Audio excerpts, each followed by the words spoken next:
Ananya's Nana Nani Homes, a paradise for senior citizens.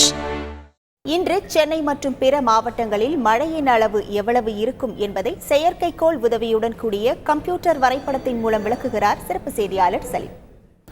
ஜனவரி 8 ஏற்பட்டுள்ள மழை, ஜனவரி 9 ஏற்படக்கூடிய மழையை பொறுத்தவரை நாம் விரைவாக பார்த்து விடலாம். தமிழகத்தை 4ஆக பிரித்து முதல்ல சென்னையை சுற்றிய மாவட்டங்கள், பிறகு அப்படியே போனோம்னா டெல்டா பகுதிக்கு பிறகு தெற்கு தமிழ்நாடு. இந்த 4 பகுதிகளில் மழை எப்படி இருந்தது, ஏற்கனவே எங்கு மழை அதிகமாக பதிவாயிருக்கு அப்படின்னு சொல்லி பார்த்தீங்கன்னா சீர்காழி, நாகை இந்த பகுதியில் அதிகமாக மழை பதிவாகி இருந்தது. ஆனால் தற்பொழுது மேகக்கூட்டங்கள் நகர்ந்து விழுப்புரம் பக்கத்தில் அடர்த்தியான மேகக்கூட்டங்கள், அதாவது டெல்டா பகுதியில் இருந்த மேகக்கூட்டங்கள் அங்கு நன்றாக மழையை கொடுத்துவிட்டு அப்படியே வடக்கு நோக்கி செல்கிறது. சரி, நீங்கள் எல்லாம் கேட்கலாம், சென்னை வாசிகள் பயந்து கொண்டு இருக்கிறோமே, இந்த மழையை பார்த்து ஏற்கனவே நடந்ததை போல் நடந்து விடுமா, அதை முதல்ல சொல்லுங்க அப்படின்னு சொல்லி கேட்டீங்கன்னா சென்னை வாசிகள் அச்சப்பட தேவையில்லை. காரணம் என்ன? ஏற்கனவே என்ன மழை கொட்டி தீர்த்துள்ளதோ, அதாவது நாம் 8ஆம் தேதி பேசிக் கொண்டிருக்கிறோம், திங்கட்கிழமை கொட்டி தீர்த்ததோ, இதைவிட வரப்போகின்ற மழை குறைவாகவே இருக்கும். நீங்கள் அச்சப்பட தேவையில்லை.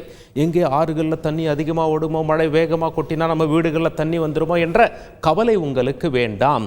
வருகின்ற மழை குறைவாக இருக்கும், அதுவும் படிப்படியாக குறைந்துவிடும். சரி, அப்போ எங்கெல்லாம் மழைக்கு வாய்ப்பு இருக்கிறது என்று கேட்டீர்களா? ஏற்கனவே டெல்டா பகுதியில் கொட்டி தீர்த்தது, தற்பொழுது அப்படியே நகர்ந்து வட தமிழ்நாடு வந்திருக்கிறது என்று சொன்னோம் இல்லையா?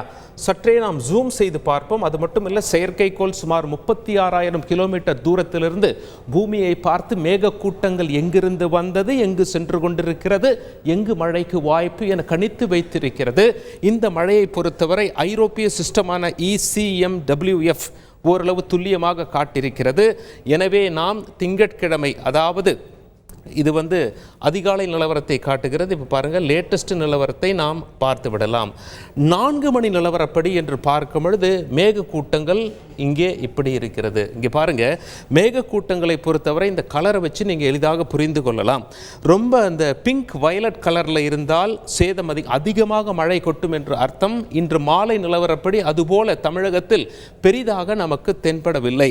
அடுத்த கட்டமாக இந்த பச்சை கலரில் இருக்கு பார்த்தீங்களா, அதில் நாம் ஒரு கண் வைக்க வேண்டும், எங்கெல்லாம் இருக்கு அப்படின்னு சொல்லிட்டு. அப்படி பார்க்கும் பொழுது மழை மேகமானது எங்கே நகர்கிறது என்று நாம் பார்ப்போம். இங்கே பாருங்க, சற்றே ஜூம் அவுட் செய்து விடுவோம். தமிழக வரைபடம் அழகாக தெரிகிறது. தற்பொழுது ஓட்டி பார்ப்போம். இன்று மாலை நிலவரப்படி மேகங்கள் கலைந்துதான் செல்கிறதே தவிர கூடுதலாக வட தமிழகத்திற்கு மழை இருப்பது போல் தெரியவில்லை. எனவே இந்த வரைபடத்தை பார்க்கும் பொழுது புதுச்சேரி பகுதியில், விழுப்புரம் பகுதியில், திருவண்ணாமலை பகுதியில் சில இடங்களில் கனமழை பெய்யக்கூடும். இதெல்லாம் ஒரு பக்கம் இருக்க, மேகங்கள் கலைந்து செல்கிறது என்பதை நாம் புரிந்து கொள்ள வேண்டும். அப்படியே கலைந்து செல்லும் மேகங்கள் தமிழகத்தில் எந்த பகுதியில் மழைக்கு அதிக வாய்ப்பு என்று பாருங்கள். இங்கே பாருங்கள், குறிப்பாக இந்த இடத்துல நான் நிறுத்துகிறேன். செவ்வாய்க்கிழமை விடியகாலை நிலவரம் இது. சென்னை பகுதியில் பார்த்தீங்களா, எந்த ஒரு கலரும் இல்லாமல் கிரே கலரில் இருக்குது. அப்படி என்றால் சென்னைக்கு மழைக்கு பெரிதாக வாய்ப்பில்லை. லேசானது முதல் மிதமான மழை இருக்கும். சில இடங்களில் இன்று கனமழை இருந்தாலும் கூட நாளை அதற்கான எந்த வாய்ப்பும் இல்லை. சென்னை வாசிகள் அச்சப்பட தேவையில்லை என்பது புரிந்துவிட்டதா? சரி, அப்படியே நாம் என்ன செய்வோம், வட தமிழக பகுதியில் பார்த்து விட்டோம். இப்பொழுது தெற்கு தமிழக பகுதியை நோக்கி நகர்வோம். இங்கே பாருங்கள், தெற்கு தமிழக பகுதியில் நீங்கள் கடலோர பகுதியில் நல்லா அப்சர்வ் பண்ணணும்.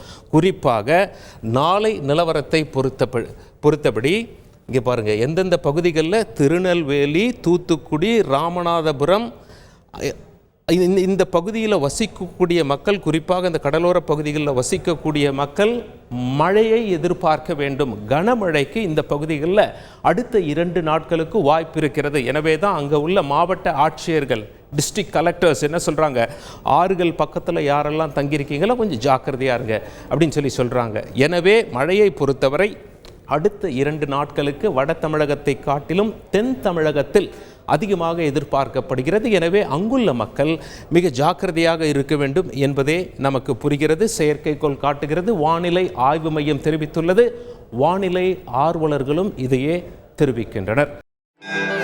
Ananya's Nana Nani Homes, a paradise for senior citizens.